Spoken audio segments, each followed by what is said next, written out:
सभी को हमारे YouTube चैनल आर्याव्रत भक्ति सागर में स्वागत है। आज हम लोग सुनेंगे श्री वैभव लक्ष्मी व्रत कथा। संसार में अनेक पदार्थ बिखरे पड़े हैं, किंतु बिना धन के तो आप कुछ भी नहीं पा सकते। आपकी हर इच्छा अधूरी ही रहेगी, हर भावना तड़पती रहेगी। ऐसे में आपको सर्वप्रथम धन को प्राप्त करना है। धन प्राप्ति का अर्थ है माता लक्ष्मी को पाना। एक बड़े से शहर में राधा और गोपाल पति पत्नी रहते थे। उनका छोटा सा घर था, यानी घर के नाम पर एक कमरा था। उसी में रसोई, उसी में सोना, उसी में खाना, उसी में पीना, यही था उनका घर। गोपाल किसी मिल में नौकरी करता था।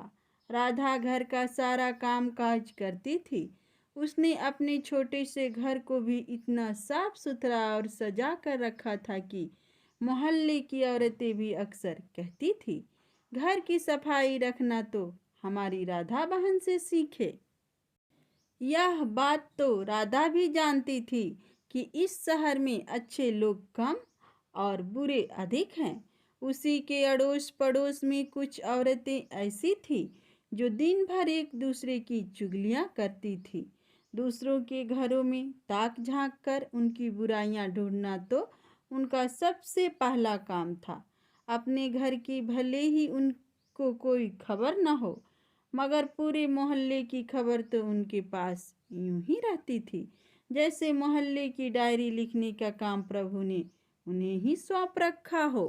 राधा को उनकी यह बातें पसंद नहीं थी। पहले तो उसे घर के काम काज से ही समय नहीं मिल पाता था। दूसरा, पति की सेवा करना उसका धर्म था। पति की लंबी आयु और उन्नति के लिए ईश्वर की उपासना करती। हर मंगलवार को महावीर जी का व्रत अपने पति के चिर आयु के लिए रखती। मोहल्ले की चुगलखोर औरतों को राधा की अच्छी आदतें कैसे पसंद आ सकती थी। वे तो यह कहने लगी थी कि राधा में बड़ी अकड़ है, जो किसी से बात करना पसंद नहीं करती। शायद इसीलिए न कि वह बड़ी सुंदर है, उसे अपनी सुंदरता पर बड़ा गर्व है। उसे यह नहीं पता कि जिस मोहल्ले में रहते हैं वहाँ सबसे मित्रता करते हैं, उनके साथ मिलकर बैठते हैं। यदि वह ही किसी के पास दुख सुख बांटने नहीं जाएगी तो कल को इसके पास कौन आएगा। इन सब की बड़ी बहन राम भजनी थी, जो पूरे मोहल्ले को अपनी अंगुलियों पर नचाती थी।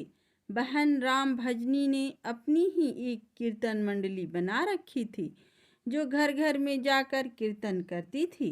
राधा को ऐसी औरतें बिल्कुल पसंद नहीं थी जो कीर्तन करते समय भी एक दूसरे की चुगलियां करती हो।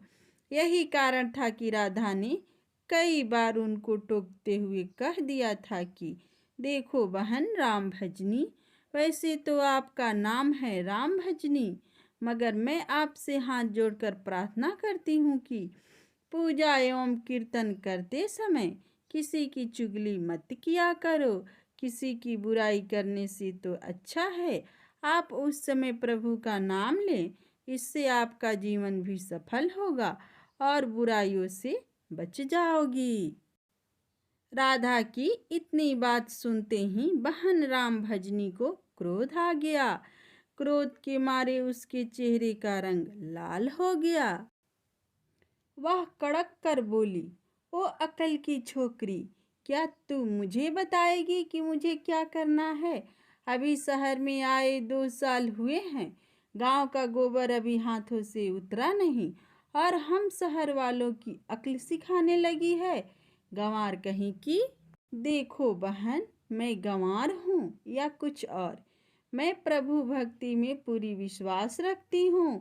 मैं यह अच्छी तरह जानती हूँ कि भक्ति में ही शक्ति है। भक्ति ढोलकियाँ चिमटे बजाने से नहीं होती, बल्कि सत्य के पथ पर चलने से होती है। ईश्वर का यही सिद्धांत है। यही शिक्षा है कि किसी का बुरा मत करो। मैं तो हर जीवात्मा में रहता हूँ। तुम मेरी तलाश में क्यों बाहर भटक रहे हो? यदि तुम सत्य और विश्वास का सहारा लेकर अपनी आत्मा में मुझे तलाश करोगे तो मैं तुम्हें अवश्य मिलूंगा। इस बात को सुनकर वह राम भजनी और उसकी साथी सब मिलकर राधा का मजाक उड़ाने लगी थी। राधा जानती थी ये लोग पाप करने वाले हैं। इनकी पूजा तो केवल ढोंग है, दिखावा है। इनके मन काले हैं, खोटे हैं। इनसे अधिक बोलने का कोई लाभ नहीं है। इनकी कीर्तन मंडली खूब धन कमा लेती है। ईश्वर के नाम पर व्यापार, दुर्गा के नाम पर लूट। छी छी छी, घिन होने लगी थी राधा को इन सब से। उसने अपने घर में पूजा पाठ करना शुरू कर दिया। इन लोगों से दूर रहने लगी।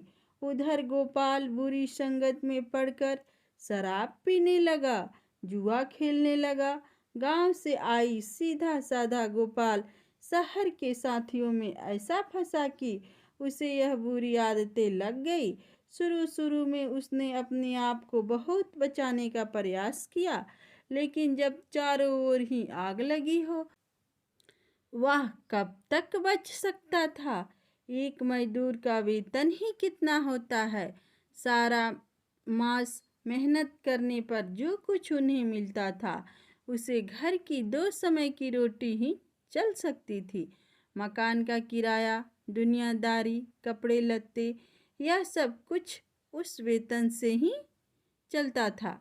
लेकिन इस वेतन से शराब पिया जाए, चरस गांजा पिया जाए, जुआ खेला जाए तो घर कैसे चलेगा?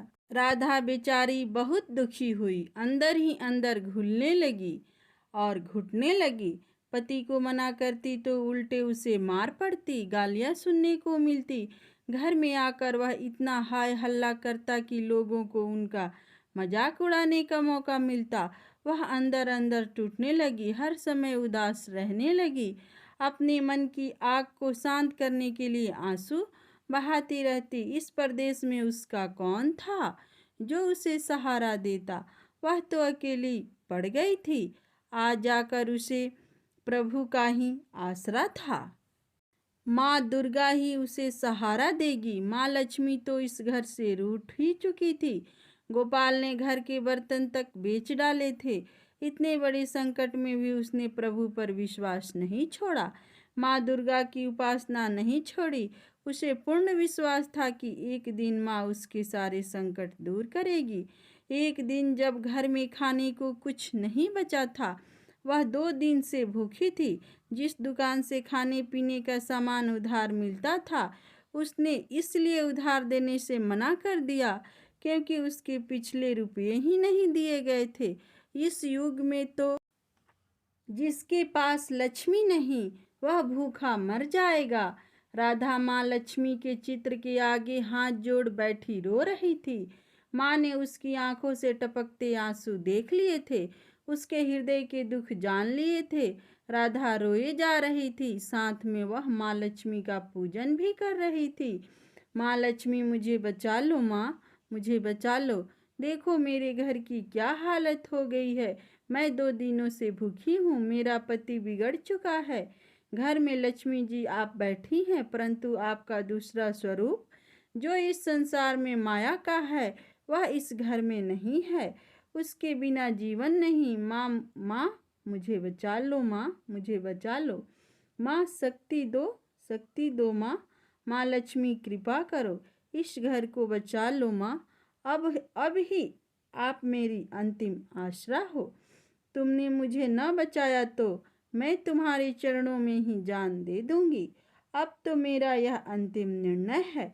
यह कहती हुई राधा माँ लक्ष्मी के चित्र के आगे गिर गई। उसी समय घंटियां बजने लगी, शंख की आवाज आने लगी। राधा के उदास चेहरे पर अपने आप ही खुशी की लहर दौड़ गई। तभी उसके कानों में आवाज आई, बेटी राधा, तुम्हारी आराधना सफल हो गई। तुमने इतने बड़े संकट में भी मुझ पर विश्वास नहीं छोड़ा, अपनी श्रद्धा में कमी नहीं आने दी। इसीलिए मैं तुम पर बहुत प्रसन्न हूँ। राधा, एक तो तू पतिव्रता धर्म में पूरी उतरी, अपने पति की सेवा में कोई कमी नहीं रखी। दूसरा, तूने मुझ पर विश्वास नहीं छोड़ा। यह सब तेरी अग्नि परीक्षा ही थी जिसमें तू खरी उतरी।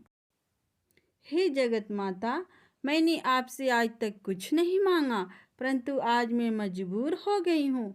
माँ, आज पहली बार आपसे इस घर की खुशियाँ मांग रही हूँ। माँ, मुझे धनवान बनने की कोई लालसा नहीं। मुझे तो जीने के लिए धन की ज़रूरत है, जिससे हम खाना खा सकें। मेरे बिगड़े हुए पति को सुधार दो माँ। जाओ बेटी, अपने को संभालो। मैं तुम्हारी मनोकामना पूरी करने के द्वार खोल रही हूँ। उठो, अपने घर के द्वार खोलो। राधा के अंदर न जाने कहाँ से अनजानी शक्ति आ गई थी। वह माँ लक्ष्मी के चरणों से उठकर अपने घर के द्वार की ओर गई तो सामने ही एक तिलकधारी ब्राह्मण को खड़े पाया।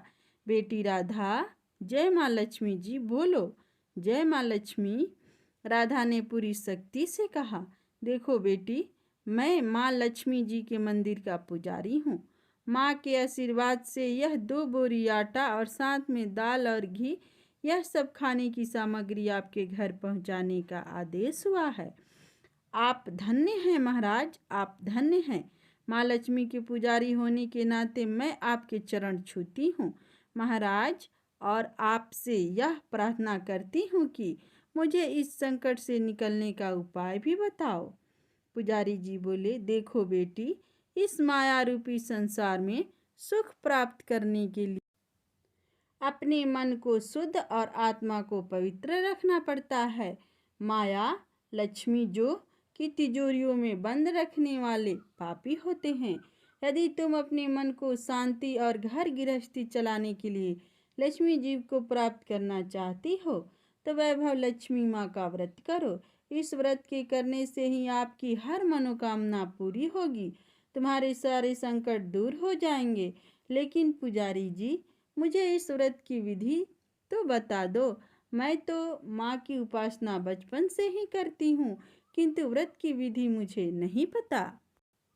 देखो बेटी, लक्ष्मी जी का व्रत बहुत सरल है। इसे वैभव लक्ष्मी व्रत कहा जाता है। जो प्राणी सच्चे मन से इस व्रत को कर लेता है, उसकी सारी मनोकामनाएं पूरी हो जाती है। उसे हर प्रकार के सुख संपत्ति प्राप्त होती है। इस व्रत को विधि पूर्वक करने से ही इसका फल मिलता है। जो लोग इस व्रत को विधि पूर्वक नहीं करते, उन्हें कोई फल तो नहीं मिलता, बल्कि वे अपने मन की शांति खो बैठते हैं। कई पाखंडी और धोखेबाज यह कहते फिरते हैं कि सोने की गहने की हल्दी कुमकुम से पूजा करो, बस व्रत हो गया। परंतु ऐसा ही नहीं। कोई भी व्रत जब तक अपनी विधि अनुसार नहीं किया जाता, उसका फल शून्य ही तो मिलेगा। यह सब कुछ भी अपने आप पर निर्भर करता है। वैसे घर में यदि सोना हो तो व्रत रखकर उसकी उपासना जरूर करें। माँ लक्ष्मी जी का व्रत शुक्रवार को रखना चाहिए। सुबह उठकर नहा धोकर साफ सुथरे कपड़े पहने और दिन भर माँ का पूजन करें। हर समय मुंह से यही शब्द निकले, जय लक्ष्मी माँ, जय लक्ष्मी माँ। शाम के समय पूर्व दिशा की ओर मुंह करके आसन पर बैठें और माँ लक्ष्मी जी की मूर्ति या चित्र किसी ऊंची स्थान पर रखकर उसके आगे चावलों की ढेरी लगाएं। एक खुली प्लेट में सोने के जेवर रखें। यदि सोने के जेवर न हो तो चांदी से भी काम चलेगा। माँ लक्ष्मी के चरणों में गुलाब की सुर्ख फूल अर्पण करें। धूप के साथ साथ देसी घी की ज्योति जलाएं।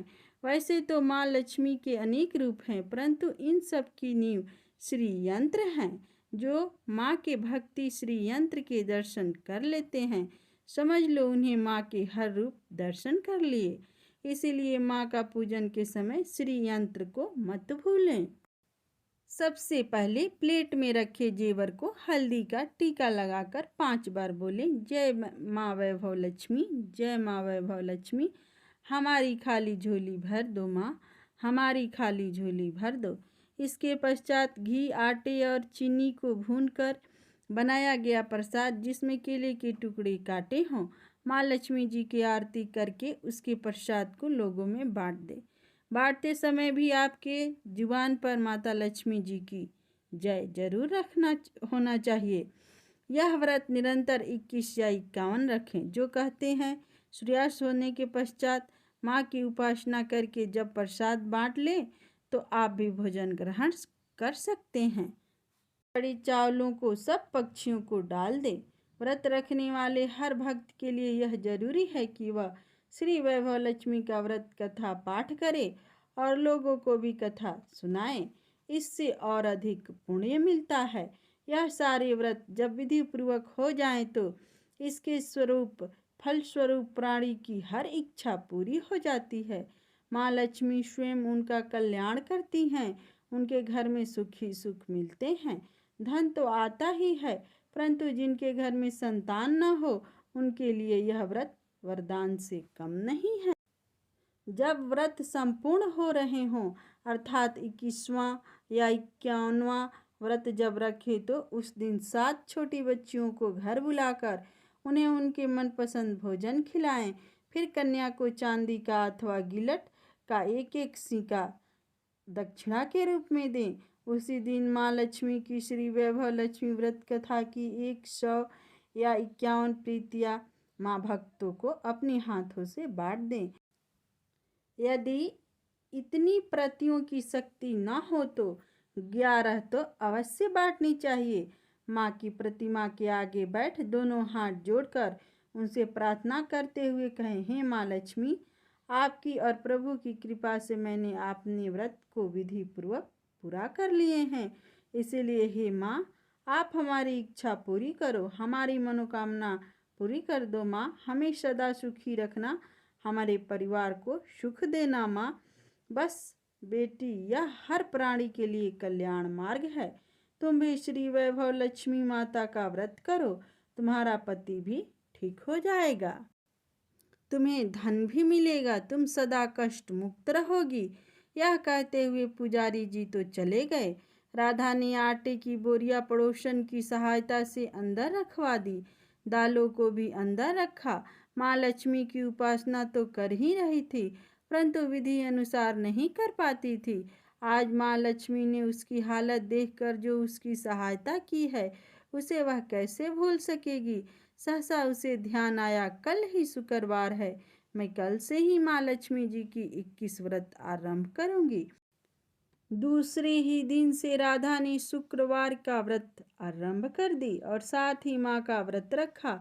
सारा दिन माँ की आरती करती रही। फिर उसने रात्रि के समय श्री वैभव लक्ष्मी व्रत कथा का पाठ करके घर आए पति के चरण छूकर उसे प्रसाद खिलाया तो उसके पति ने उसे प्यार से सीने से लगाकर कहा, मेरी राधा, तुम तो सचमुच देवी देवी ही लग रही हो। मैं ही पापी था जो आज तक देवता न बनकर राक्षस बना रहा, लेकिन आज मेरी आंखें खुल गई है। अब मुझे अपनी भूल का एहसास हो रहा है। मैं आज माँ लक्ष्मी के चरणों में बैठकर यह प्रतिज्ञा करता हूँ कि मैं कभी भी शराब नहीं पीऊँगा, न कभी जुआ खेलूँगा, नहीं गंदे और बुरे लोगों की संगत में बैठूँगा। मैं तुम्हें कभी दुख नहीं दूँगा। मेरे देवता, मेरे प्राणनाथ, माँ लक्ष्मी की कृपा से आप सुधर गए तो मुझे संसार के खजाने मिल गए। आज मैं कितनी खुश हूँ। माँ ने मेरी उजड़ा घर बसा दिया, मेरा सुहाग मुझे मिल गया। अब मैं 21 व्रत पूर्ण करके श्री वैभव लक्ष्मी व्रत कथा की 51 प्रीतियाँ लक्ष्मी भक्तों में बांटूंगी ताकि उनका भी मेरे ही भांति कल्याण हो जाए।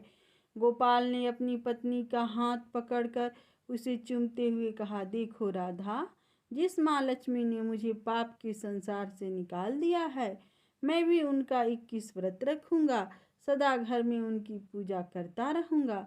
राधा ने अपनी पति के चरणों में अपना सिर रखते हुए कहा, मेरे देवता, आज मैं बहुत प्रसन्न हूँ, बहुत ही प्रसन्न। माँ लक्ष्मी की कृपा से मुझे आज नया जीवन मिला। इसी प्रकार माता लक्ष्मी का एक और कथा है। देखा जाए तो यह पूरा संसार लक्ष्मी के चारों ओर नृत्य कर रहा है। हर छोटा बड़ा लक्ष्मी को पाकर धनवान बनने के चक्कर में है। हर प्राणी धनवान बनने के सपने देखता रहता है। ऐसा ही एक प्राणी मांगेराम था, जो छोटा सा व्यापारी था। थोड़ा बहुत कोई अनाज या तेल खरीद कर स्टॉक कर लेता। जब उसका भाव बढ़ जाता तो उसे बेच देता। उससे जो लाभ होता उसी में अपना जीवन व्यतीत करता। हर बार तो हर काम में लाभ नहीं होती।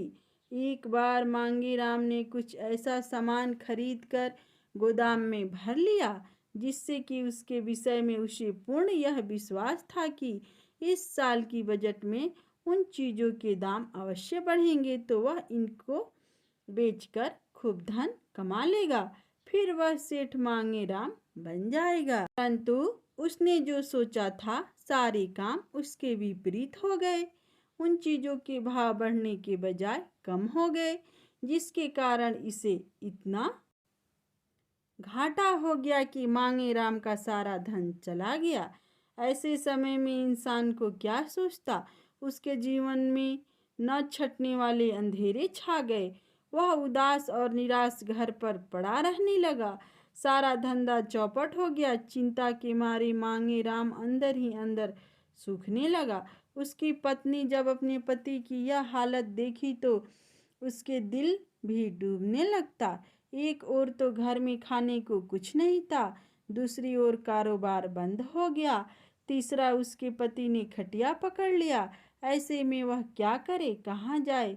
इन्हीं चिंताओं में डूबी राम देवी रात रात भर सो न सकती। नींद नहीं आती ही कहाँ थी, नींद मानो रूठ ही गई थी। वह रोज सुबह उठकर विष्णु भगवान जी के मंदिर जाती। वहां पर लक्ष्मी और उनके पति भगवान विष्णु की जोड़ी के आगे दोनों हाथ जोड़कर प्रार्थना करती, हे लक्ष्मीनाथ, हे भगवान विष्णु, मुझ पर भी कृपा करो। हमारा उजड़ा घर बसा लो। आप ही बचा सकते हो। मेरे पति ने खाना पीना ही छोड़ दिया है। इस हालत में वे क्या जीवित रहेंगे। प्रभु आप ही हो। लक्ष्मी जी से कहो कि हम दुखियों पर थोड़ी कृपा कर दें, नहीं तो हम दोनों पति पत्नी मर जाएंगे। आपका भक्त दुखी होकर मरे तो क्या आप सहन कर लेंगे प्रभु? आप ही बताओ। यदि आपको दुख होगा तो लक्ष्मी जी उसे सहन कर लेंगी। प्रभु, यदि मेरे पति की मृत्यु हो गई तो मैं भी उसी समय अपनी जान दे दूंगी। इस हत्या का कारण लक्ष्मी तो होगी ही, जो हमसे रूठ गई हैं। यह कहते हुए राम देवी भगवान विष्णु और लक्ष्मी जी के चरणों में सिर रखकर फूट फूट कर रोने लगी। उसी समय माँ लक्ष्मी की आवाज आई, राम देवी जाओ, अपने घर जाकर मेरा 11 व्रत रखो, परंतु ध्यान रखना कि यह व्रत संपूर्ण विधि पूर्वक रखे जाए, फिर तुम्हारी मनोकामना पूरी हो जाएगी। राम देवी माँ लक्ष्मी जी की जय जयकार करती हुई मंदिर से बाहर निकली। उसने अपनी पति को जाकर सारी कहानी सुनाई। अपनी पत्नी की बातों पर पूर्ण विश्वास करके उसने अपना नया जीवन आरंभ करने की योजना बना ली। अब तो उसे माँ लक्ष्मी का आशीर्वाद मिल गया था। उसने जैसे तैसे कुछ मित्रों से मिलकर उनकी सहायता से नया माल सस्ते रेटों पर खरीद लिया। उधर उसकी पत्नी राम देवी हर शुक्रवार को माँ लक्ष्मी जी का व्रत रखकर शाम को उनकी कथा करके प्रसाद बांटती। 11वें व्रत पर उसने 11 कंवारी कन्याओं को खाना खिलाकर सच्चे मन से अपने पति के साथ मिलकर माँ लक्ष्मी की उपासना की। साथ ही 51 पुस्तकें श्री वैभव लक्ष्मी व्रत की माँ लक्ष्मी के भक्तों में बांटी। दूसरे ही दिन जैसे ही मांगेराम अपनी दुकान पर गया तो उसका सारा माल दुगुना रेटों पर बिक गया, जिससे मांगेराम को बहुत लाभ हुआ। उसी लाभ से उसने कई प्रकार की चीज़ें खरीदकर अंदर भी भर ली। देखते ही देखते उसे हर काम में लाभ होने लगा। उसके सारे पुराने घाटे नाफे में बदल गए। कुछ ही दिनों में कंगाल मांगेराम सेठ मांगेराम बन गया। उसने अपने घर में ही माँ लक्ष्मी जी का मंदिर बना लिया।